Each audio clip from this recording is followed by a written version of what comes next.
I was at a funeral, I can remember, not that long ago, probably within a year ago actually, and I was given to understand there were great rifts in the family. One side won't talk to another, you know. Who knows how much unhappiness has gone on. And, well, it was all a very lovely funeral. It was all as funerals are supposed to be, and good things were being said, and a lightheartedness, and in a sense people were trying to be their best. But Marshall spoke. He realised he wasn't going to, but the master of the ceremonies asked Marshall specifically to speak. So he did.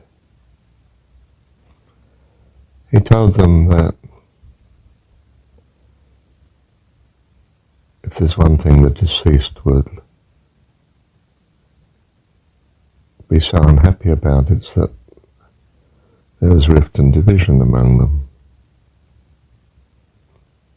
And that the loveliest thing they could do from the deceased point of view was to do their utmost to be, well, quite simply loving and kind to each other. Because the greatest unhappiness you can have is that the ones you love are at war with each other.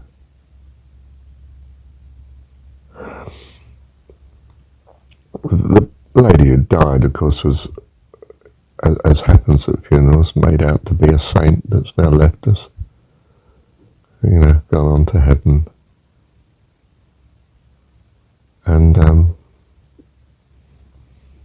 I was willing to believe that too, in the circumstances, because one wants to think well of. As in gratitude, sorry, that sounded wrong, as a gratitude as regards all that the life of the lady has been to so many people. She has been a blessing. And what could you give her in return but to make sure that you're not unkind to people that she loves? Was I unkind in telling them this?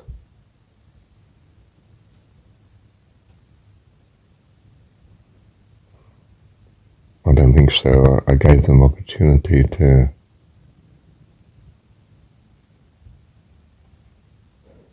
be right with her.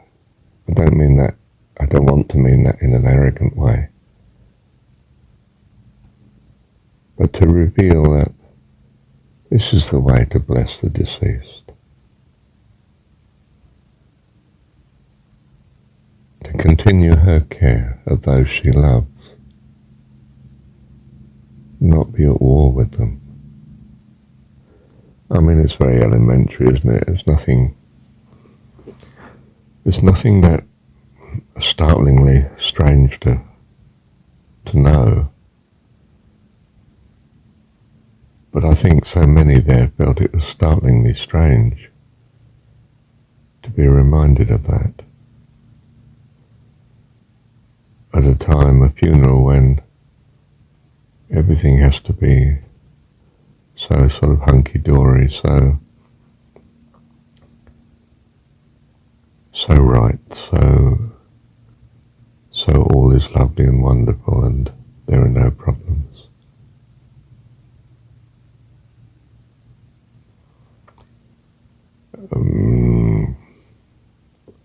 I know some people were startled there in the wrong way. And others were, startled is not the right word, I suppose, but in the right way. They came up to me and the courage to, well, basically thank me for what I said. I believe because it was so true.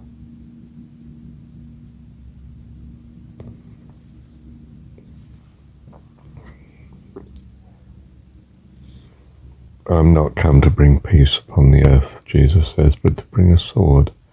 And of course the sword in spiritual terms is the words of our mouth.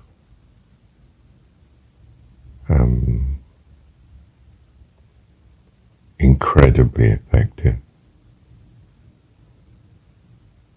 When you purpose goodness and use the truth accordingly, in accordance with such good purpose. And though it might look condemning, it was purposed as an opening of a door to the desire for reconciliation and the realization of the, I was going to say, futility of discord. How it is so misplaced. How not to be loving each other is such a tragic waste of the opportunity that life has given us to bring goodness and encouragement, life, joy, peace, wisdom, goodness, blessing, understanding,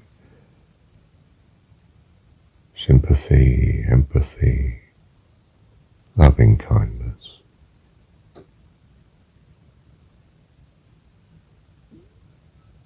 We should be reminded of this, especially when we're at our best, but perhaps at such times we are most likely to have ears to hear, when we're confronted with death as the secular see it, the end.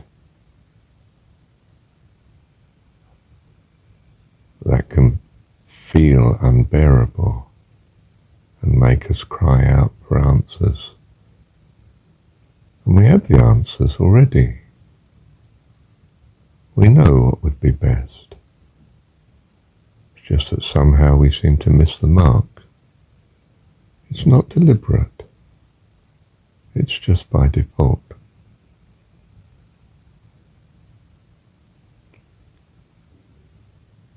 So sometimes our words are not quite so encouraging,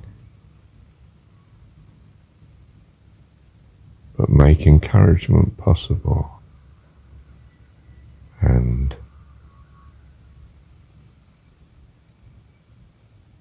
focus us on what is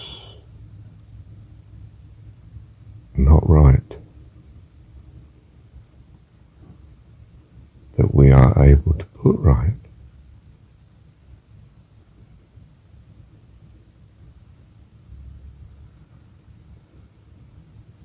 And perhaps to show us how much we want to put it right, not leave it wrong. That our whole desire is to overcome the things that keep us from being as wonderful as we wish to see the deceased to be. So if you want to give this lady the present that she truly values, then love one another. Simply that. Love one another. How can you be in heaven without loving one another? You need to practice loving one another here, where it is quite difficult because you're not necessarily feeling to get love back. You come away from the experience of the contact with some others that leaves you puzzled and not full of life, not blessed.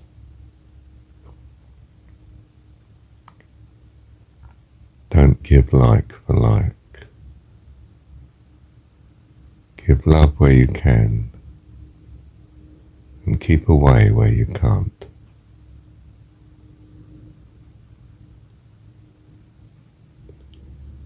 When you talk to a whole group of people like those at a funeral, there's going to be some there that have ears to hear, and you'll be a great blessing to them.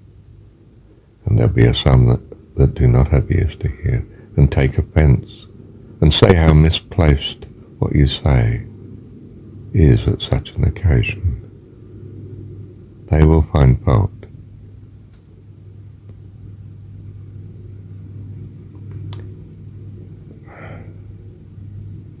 When you speak to a crowd,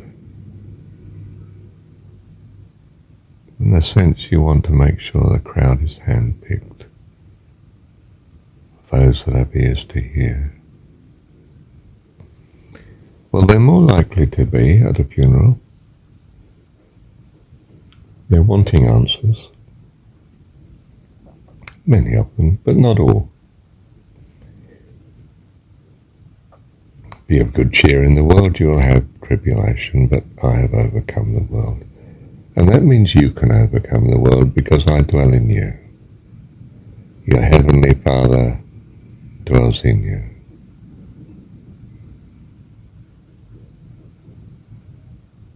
And that is enough. That is enough to give you courage to be a blessing and protection when you are accused. Because you know in your heart that your Heavenly Father loves you, that you are His joy.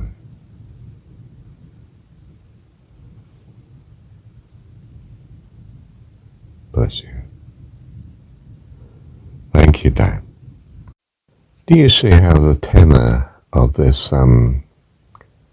particular recording is sad, is not full of joy and of peace. It's part of the struggle of life. Why is that? Quite simply because I'm confronted with the awareness of the rejection of myself by others. You see, it's because I am focused for a little while, not on the love of God, but on the rejection of some other beings. And see how it doesn't bring joy and peace and loveliness. It doesn't. It's as if you get down to some bare reality of wanting to bless and care for others, but knowing that it's not received.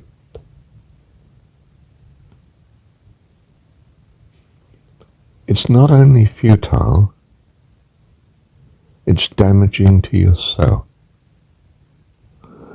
You see, we think, oh, this is a wonderful ministry. I'm going to the lost. And I'm guiding them back. No. You're going to the lost, yes. And they will cut you to pieces. They will crucify you given the opportunity. Because they're lost. You can forgive them, but they will still be doing what they do.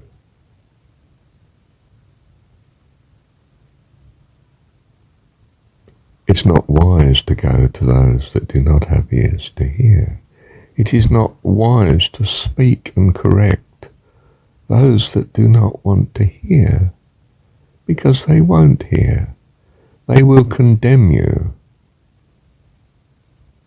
as evil for what you purposed for good.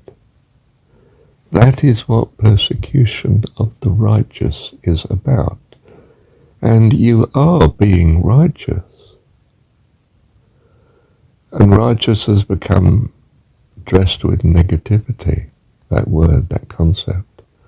But what I mean by it is, you would like to bless, but you are not being given the opportunity. You think, oh yes I am, I can speak, and they have ears. They do, but they're not listening. And in the listening that they are giving you, it is a critical, unaccepting, judgmental criticism that is there to reject you. If they could put you further from their presence, they would.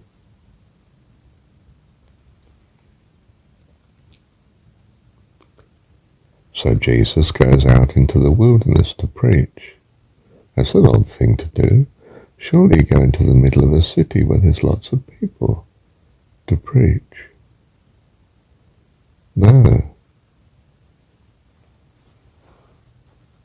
It says if you want to hear and receive the blessing that I have, I must go somewhere where the others do not come to ruin the show. Which means you have to come where I am preaching. It's not readily available. It's not seed just thrown everywhere on the footpath and on the stony ground.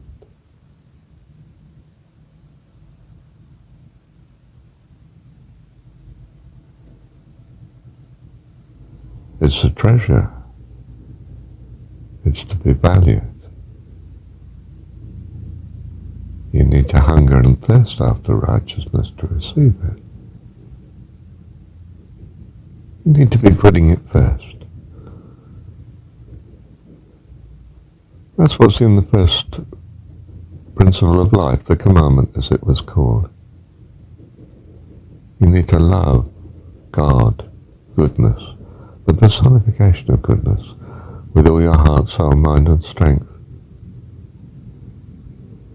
in order to hear, in order to receive, to be rescued.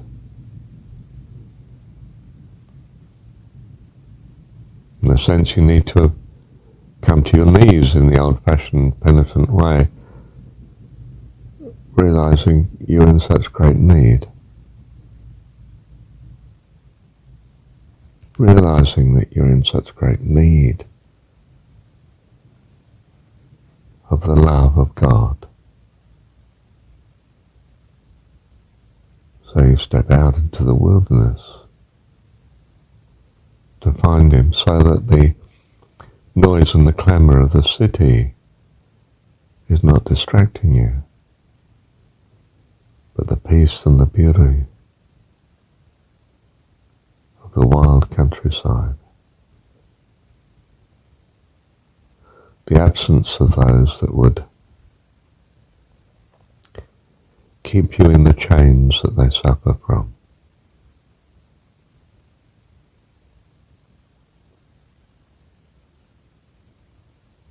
You break free.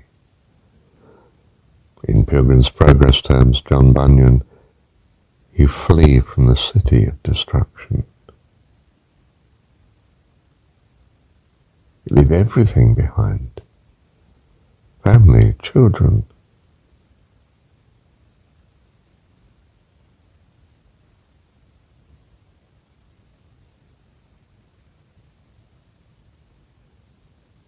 Sounds strange to say, doesn't it? Doesn't sound very loving. But you can't love except by the fullness of God's love in you. And to do that, Well, it's a principle of life. You have to put such first. You have to in that you hunger and thirst until that's put right.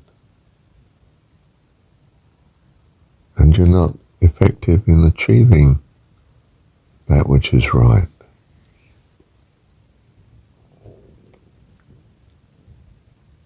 Till that overflowing presence and love of God is within you, that you're so aware of such.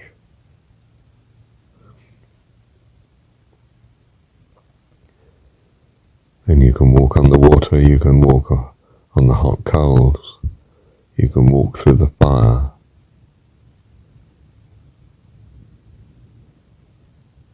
It's all the same to you. And I don't mean it's destroying you without you noticing it. I mean it doesn't touch you.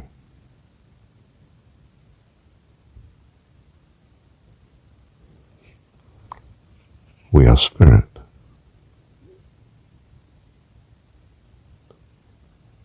More importantly, we are our Heavenly Father's spirit, for we are children of Him.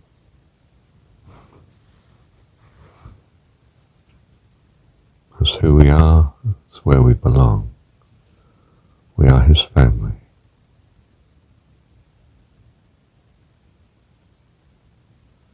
Utterly and entirely.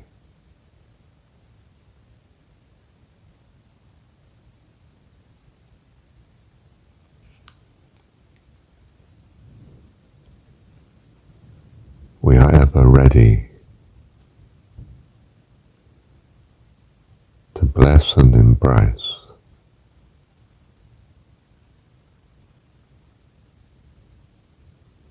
those who value such.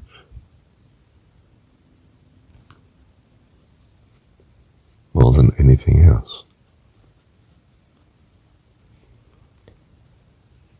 We are not able to embrace those that are not yet ready.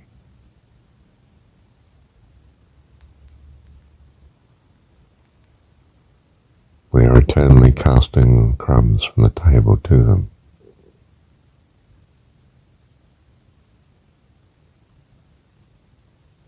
But we are not ready to have them sit at table yet. They are under our feet, round the table.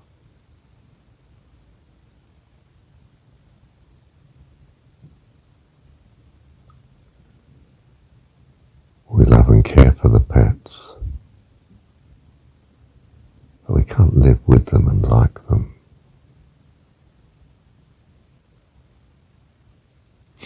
It's not really a good analogy.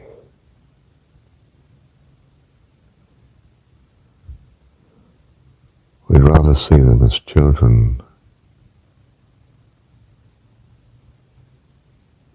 innocent through great ignorance and lack of maturity.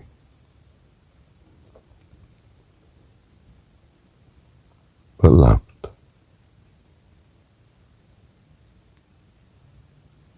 Cared for, but still suffering from their inexperience and ignorance, their childhood condition.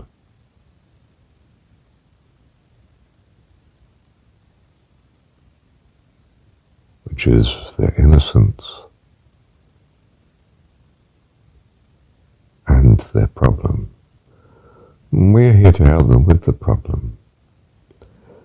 But God does not have endless conversations with us. He does not keep coming to tea.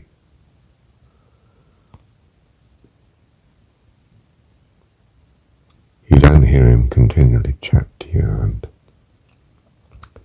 answer every question and query that you have. He's not spending, in a sense, all His time with you.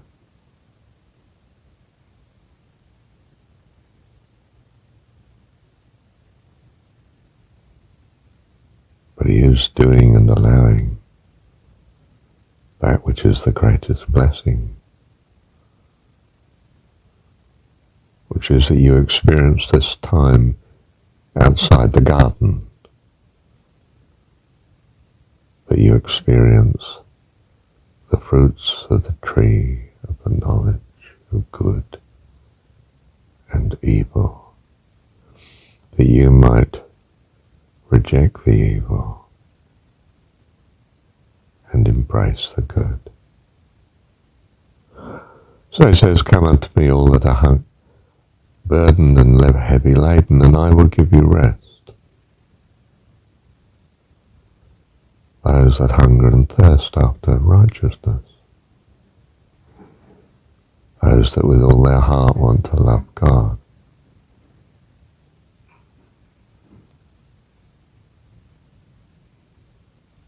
We do the same. Because we're children of God. And this is our destiny. Thank you, Dad. Love you.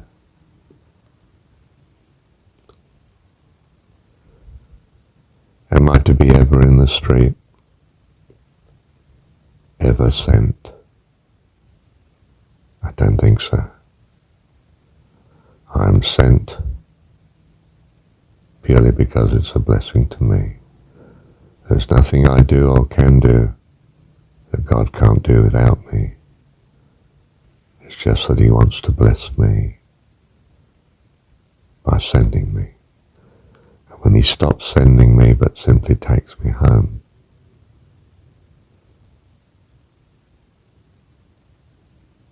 well, that will be good.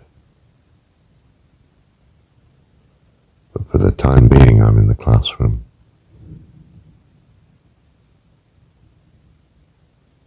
I'm focusing on the lessons,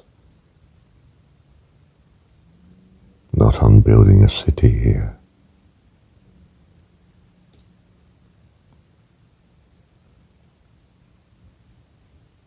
I'm simply learning. Learning by doing. Learning by doing. Show me, Dad. My ears to hear, eyes to see, a heart that's open to your goodness, that I be transformed into your loveliness. Love you, Dad.